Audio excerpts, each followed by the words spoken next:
Spermatogenesis means the formation of the sperm. Now we will discuss the hormonal control of spermatogenesis. As we know, spermatogenesis is initiated at puberty by the gonadotropin hormone, that is GnRH, secreted by hypothalamus.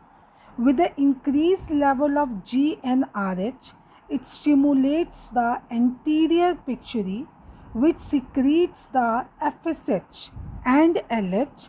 FSH means the follicle stimulating hormone and LH means the luteinizing hormone. Now the FSH stimulates the Schwann cell to secrete the factors which helps in providing the nourishment to the spermiogenesis. Spermiogenesis that we have already discussed in the spermatogenesis, then how they are being withdrawn from the seminiferous tubule. Then the LH will act on the Leydig cells and they cause the secretion of the hormone, the sex male hormone testosterone, which in turn stimulate the process of spermatogenesis. And there is one protein that is known as inhibin, which will help in the feedback mechanism. And that is whenever the secretions are up to the mark or beyond the limit, so they are going to get the feedback mechanism. So this is about your hormonal control of the spermatogenesis. So next and the very important is your structure of the sperm or spermatogenesis. The sperm is a very microscopic tiny structure, consists of 4 parts. Number 1 is your head, number 2 is your neck, then middle piece and the tail.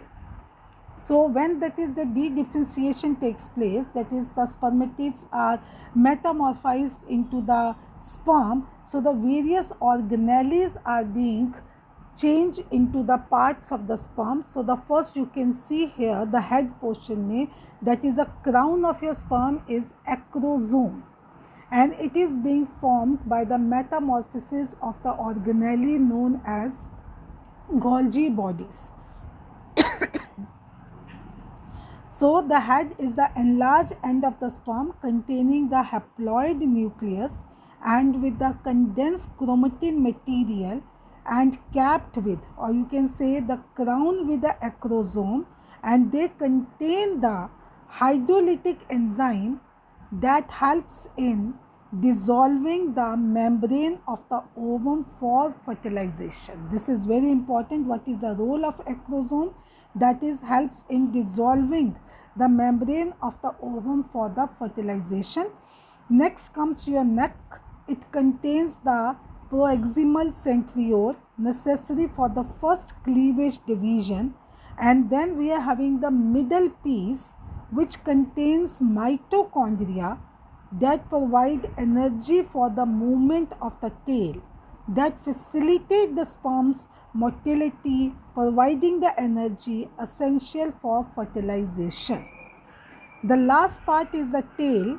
It consists of axial filament surrounded by the plasma membrane and help the sperm to swim in the fluid medium. So these are the 4 parts of the sperms, and each part is playing a very important role. Head contains the nucleus which are having the chromatin material. The cap of the head is the acrosome, which is modified, or you can say metamorphized from the Golgi apparatus.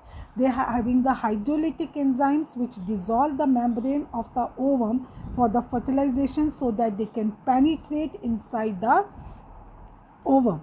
Neck, that is for the first cleavage. Middle piece having a mitochondria, as we know it is a powerhouse of the energy, so they provide the energy for swimming of the sperm or the motility of the sperm.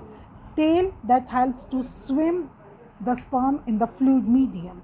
So a male ejaculates about 200 to 300 million sperms during a coitus. A seminal plasma along with the sperm is known as semen. So that is what is semen, that is The seminal plasma means that is the secretions or the fluid of your seminal plasma, seminal vesicle, prostate glands, along with the sperm that constitute the semen which is being introduced into the female genital tract during the insemination, that is a process of fertilization. So I think so it is clear everything. Draw the diagram of the sperm, practice your spermatic flow of the spermatogenesis till now, that is for the spermatogenesis. In the next we will discuss the oogenesis. Thank you.